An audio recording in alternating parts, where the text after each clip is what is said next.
Praise the Lord. പ്രിയപ്പെട്ടവരെ, സൃഷ്ടിയുടെയും നവീകരണത്തിൻ്റെയും വർഷങ്ങളെപ്പറ്റി ചിന്തിക്കുന്ന video ആണ് ഇത്. ഓക്കെ, അപ്പോൾ സൃഷ്ടിക്ക് വേണ്ടി ദൈവം ഉപയോഗിച്ചത് 6000 വർഷമാണ്. അതായത് ദൈവത്തെ സംബന്ധിച്ച് 6 ദിവസമെന്ന് പറഞ്ഞാൽ 6000 വർഷമാണ്. കർത്താവിൻ്റെ സന്നിധിയിൽ ഒരു ദിവസമെന്ന് പറഞ്ഞാൽ അത് 1000 വർഷങ്ങൾ പോലെയല്ലേ എന്നല്ലേ ബൈബിളിൽ. അപ്പോൾ ആ ഒരു ലോജിക്ക് വെച്ച് ദൈവം 6000 വർഷം സമയമെടുത്തു സൃഷ്ടിക്കാൻ. അത് കഴിഞ്ഞിട്ട് ഒരു ദിവസം, അതായത് 1000 വർഷം ദൈവം വിശ്രമിച്ചു. ഇനി നമ്മുടെ അവിടുത്തെ ഇവിടെ കൊണ്ട് സൃഷ്ടിയുടെ കാര്യം കഴിഞ്ഞു കേട്ടോ. ഇനിയാണെങ്കിൽ നവീകരണമാണ്. ഈ നവീകരണം എന്ന് പറഞ്ഞാൽ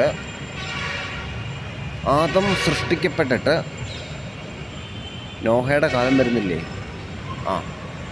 അവിടെ എത്തിയപ്പോൾ എന്ത് സംഭവിച്ചു? അവിടെ 2000 വർഷമായി അവിടെ ദൈവം ഒരു ശുദ്ധീകരണം നടത്തി. ഓക്കെ, പിന്നീട് ക്രിസ്തുവിൻ്റെ ജനനം 2000 വർഷമായി. ഇവിടെയും ഒരു ശുദ്ധീകരണം നടത്തി.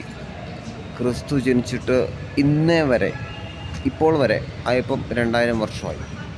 ഇപ്പോഴും ദൈവം ശുദ്ധീകരണം നടത്തിക്കൊണ്ടിരിക്കുന്നു. കുമ്പസാരത്തിലൂടെ, പ്രകൃതി ദുരന്തങ്ങളിലൂടെ ഒക്കെ ദൈവം ആവശ്യമില്ലാത്തവരൊക്കെ എടുത്തു കളയുന്നുണ്ട്. അപ്പോൾ ശുദ്ധീകരണം കണ്ടില്ലേ? ഈ ഒരു റിന്യൂവലിൻ്റെ 6000 വർഷം കഴിയുമ്പോഴാണ് വെളിപാടിൻ്റെ പുസ്തകത്തിലെ 1000 വർഷത്തെ ഭരണം എന്ന വാക്യമുണ്ടല്ലോ. അതായത് 1000 വർഷം സ്വർഗം ഭൂമിയിലായിരിക്കും. അതായത് ദൈവജനത്തിന് വിശ്രമിക്കാം. മനസ്സിലായോ? അപ്പം സൃഷ്ടിയുടെ 6000 വർഷം എന്ന് പറഞ്ഞാൽ ദൈവം സൃഷ്ടിക്കുന്നു.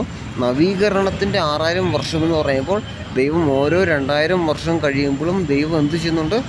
ശുദ്ധീകരണം നടത്തുന്നുണ്ട്. ഓരോ 2000 വർഷം കഴിയുമ്പോഴും. ഓക്കെ, എന്തെങ്കിലും സംശയം ഉണ്ടെങ്കിൽ ചോദിക്കണേ.